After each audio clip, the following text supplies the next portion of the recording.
I'm going to start with a quote from chapter 1 of Lila, which is when Phaedrus is on his boat and he's stuck at the top of the locks with a lot of other boats. They're unable to descend because the locks are clogged with debris, and so they're up there for a couple of weeks, all together, waiting for the locks to open.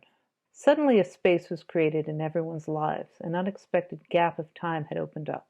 The reaction of everyone at first was frustration. To sit around and do nothing, that was just terrible. The yachtsmen had been busy about their own private cruises, not really wanting very much to speak to anyone else. But now they had nothing better to do than sit around on their boats and talk to each other. Day after day after day, not trivially, in depth. Soon everyone was visiting somebody on somebody else's boat. Parties broke out everywhere, simultaneously, all night long. Townspeople took an interest in the jam-up of boats, and some of them became acquainted with the sailors, not trivially, in depth, and more parties broke out. You and I are in a holding state with everyone else in the world, for the most part. We are at the top of the locks, waiting until the proverbial debris from this COVID hurricane is cleared off enough for us to get out and resume our previous life as best we can. So why don't we follow the lead of these boat crews? So what I would do is, if you don't have a Zoom account or some other account where you can engage in dialogue with someone and record it, then get one and then seek out people to have dialogues with. Seek out a group of other boats. I mean, maybe I should use the word YouTubers, who are also involved in trying to make sense of what's going on and trying to find some freedom in this situation where we're so limited. So I would find a corner of the internet and join it. And I think getting into a corner of the internet is one of the highest quality aspects of the online world. So why is this aspect of the internet high quality as opposed to other modes of engagement on the internet? Well, for one thing, it's active. It requires you to participate, not just passively scroll. And passively scrolling is likely to promote reciprocal narrowing due to being in an echo chamber. Remember, reciprocal narrowing is when you start to sense that things that are actually options for you are no longer options. And the echo chamber aspect of social media certainly does this to you psychologically. This does the opposite, reciprocal opening. This broadens your horizons and broadens your connections with people that you maybe know, maybe don't know, but not in the sense that you're all liking the same meme, in the sense that you become involved in this creative adventure of dialogue.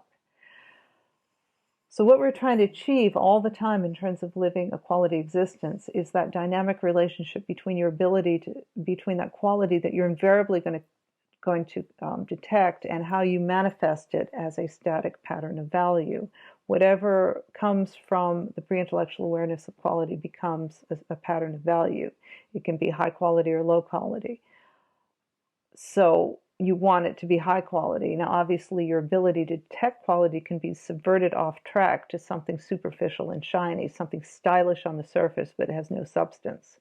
What is more surface level than a bunch of the social media that we're using just to entertain ourselves, just for dopamine kicks? And remember, if you're getting a bunch of kicks of dopamine, you're going to need more and more, and you're also going to lower the other neurochemical neurotransmitter, serotonin, which is the neurochemical of long-term satisfaction. So things that are harder are more satisfying and promote the serotonin. Limitations, and we are limited in the situation, can be good when it comes to working with quality. Limitation doubles down your need to make a decision towards getting out of that limitation in whatever way you can. It's a decision towards freedom, which in a lot of ways is a definition of how quality manifests. It's always towards more freedom. And to make that a little bit clearer, I'm going to read a quote from Vervaeke. When Alfred North Whitehead wrote that mankind is driven forward by dim apprehensions of things too obscure for its existing language, he was writing about dynamic quality. Dynamic quality is the pre-intellectual cutting edge of reality, the source of all things, completely simple and always new. It contains no pattern of fixed rewards and punishments. Its only perceived good is freedom. So it's going to express itself as freshness, and that is a freedom. And that freshness, if you can connect to that and not get subverted with some preconceived notion that you're stuck indoors or something, take that new idea and how are you going to manifest it in the best possible way in these conversations? How are you and your conversation partner going to take this quality and make it into something? We're in a very limited environment right now, but there is this portal to freedom using the technology, what can be a high quality technology of these chat or interview platforms such as Zoom. There's a way through with these dialogues because there are very few limits to who you can talk to and about what, and this makes these talks that makes these discussions open to whatever quality brings. So it's a really good way of manifesting it.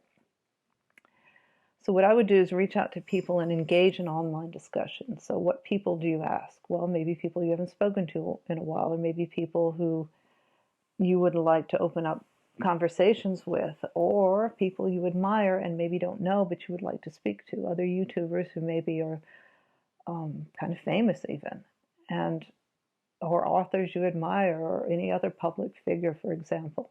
You might be surprised at who's willing to engage with you if you approach them in a high-quality way. So go into these dialogues with a receptive and open mind, ready for intellectual challenges, but also in the spirit of Martin Buber's I-thou stance, meaning you're not just chatting with someone, you're engaging with them in dialogos. Let's use Vervaeke's wonderful word. Which is a creative and expansive state of discourse in which you approach the other with an in-the-moment presence and engagement with the other, and you're in the same. You kind of become into the same state of mind, and you become extensions of each other when you do that. It's not necessary to agree, but it's necessary to connect authentically and put your ego aside.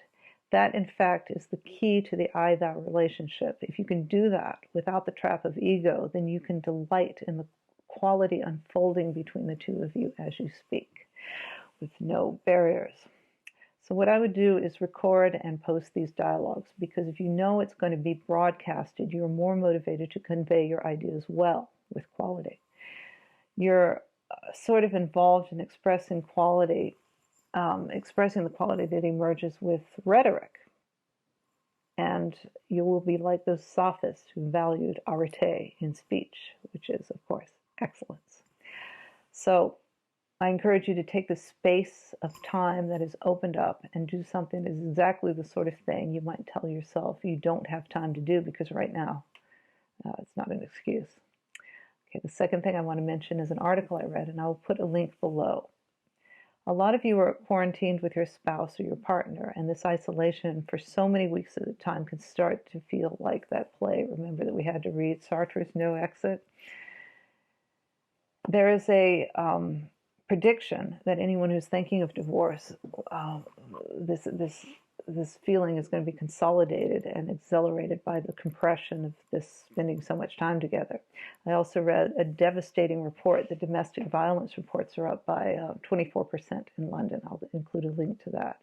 So this article, which of course I will link to, gives a very simple rule for getting along with your partner, which is respect. Now it would seem obvious, but think about it. Are we really treating our partners with the same basic respect we would treat someone we were less intimate with, a friend or a neighbor? And it probably shakes us up a little to realize that we probably aren't. You know, we take a lot of liberties with these relationships, and maybe we shouldn't. But anger, projection, casting blame, these are lower quality, less evolved ways of dealing with people. They are reactive, and they don't integrate the use of intellect to make them better. If you bring in the intellect to some of these relationships, you can curb some of the more reactive, more biologically based behavior.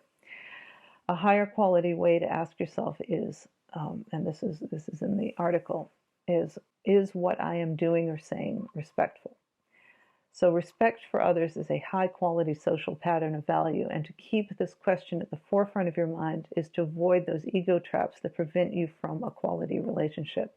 Not easy, because it requires, again, that you tap into the intellectual, the intention, and not just ride the biological anger just because it feels good. So I hope that made sense, and I will see you next time.